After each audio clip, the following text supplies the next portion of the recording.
Bonjour à tous et bienvenue dans cette série de vidéos santé sur les principaux facteurs de perte de poids.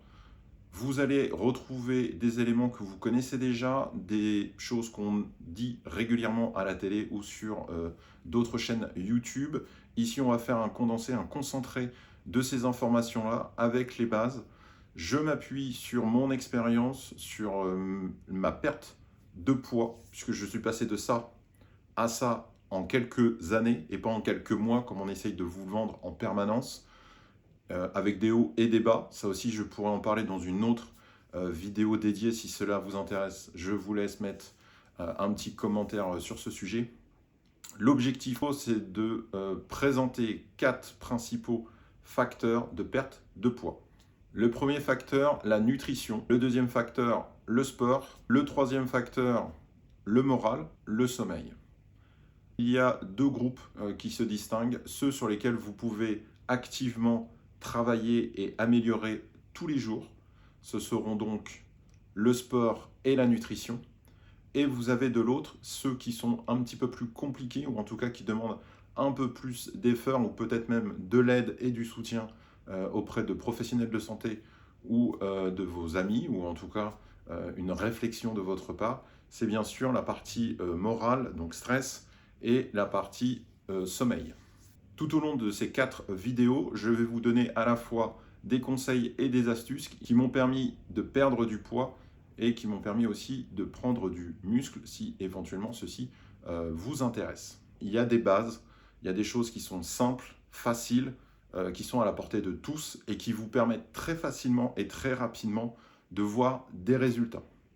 Bien sûr, ces conseils-là, vous pouvez les retrouver avec différents youtubeurs. C'est d'ailleurs cette source d'information qui m'a permis de consolider mes connaissances et qui m'ont permis de puiser chez l'un et chez l'autre des informations. Et je me permettrai d'ailleurs de faire les références à ces youtubeurs. Ici, j'essaie simplement de les condenser, de les résumer pour que vous ayez une bonne préparation. Et donc sur 4 vidéos, que vous ayez l'essentiel pour bien débuter, bien démarrer votre perte de poids.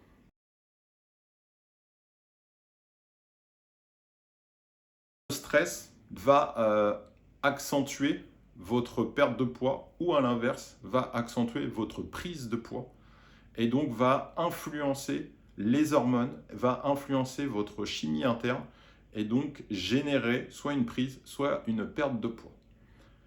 Je vais parler notamment des personnes qui sont anorexiques et à l'inverse, l'obésité morbide. Ce sont deux extrêmes, mais c'est pour vous expliquer que le moral, l'état d'esprit dans lequel vous êtes, le stress que vous avez au quotidien chez vous, tout ça va forcément influencer votre perte de poids ou votre prise de poids. Chaque personne va trouver la solution qui va lui être vraiment dédiée. Certains, c'est du yoga, d'autres, c'est du sport. Voilà. En se puisant, en se fatiguant dans une activité sportive, ça leur permet d'aller mieux, de se sentir vidé physiquement et donc de pouvoir y voir un petit peu plus clair sur l'aspect moral. D'autres ont besoin d'un psychologue, d'autres ont besoin d'un psychiatre. Bref, on a différentes possibilités. Autant qu'il y a d'humains, il y a de solutions. Pour ma part, ce qui m'a bien aidé, c'est effectivement le sport. Je suis sportif depuis que je suis tout jeune, avec des hauts et des bas. J'ai été en compétition.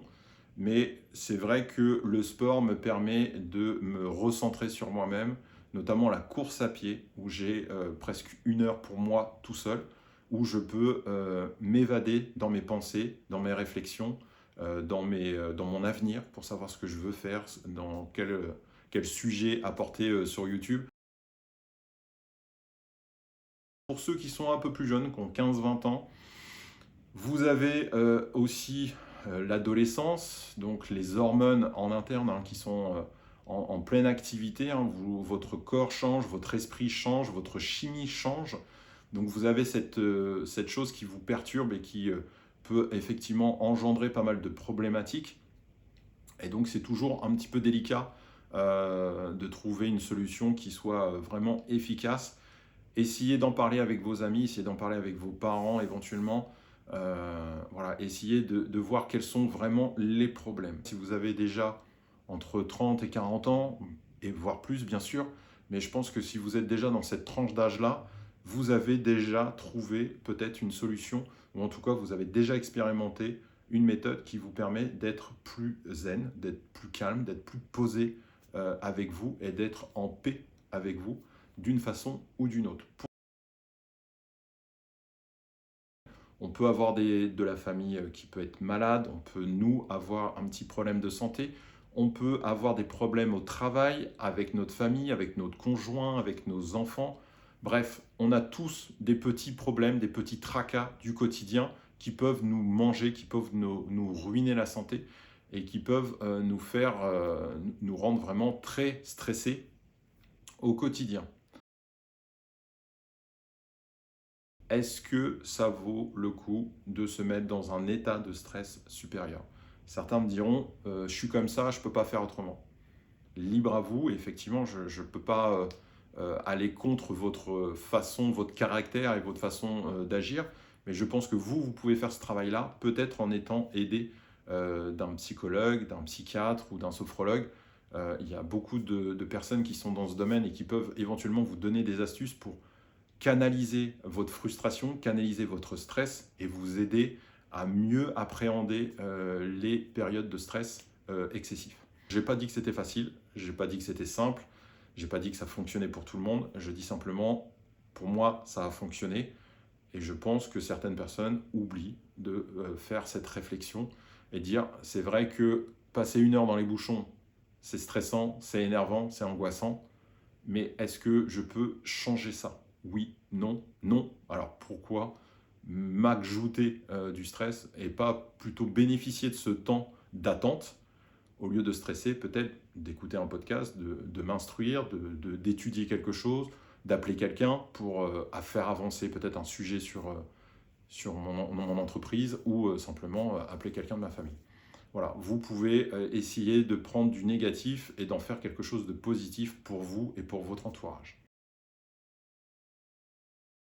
J'espère que ça va vous aider, donner des pistes de réflexion. Encore une fois, cette vidéo ne va pas vous donner beaucoup plus de conseils et beaucoup plus de solutions à ce problème qui est vraiment interne. C'est très difficile de vous aider sur ces parties qui est vraiment liée à la chimie interne de chaque être humain et donc spécifique à chaque personne. Merci d'avoir suivi cette vidéo jusqu'au bout et on se retrouve pour la dernière vidéo des 4 facteurs pour perdre du poids.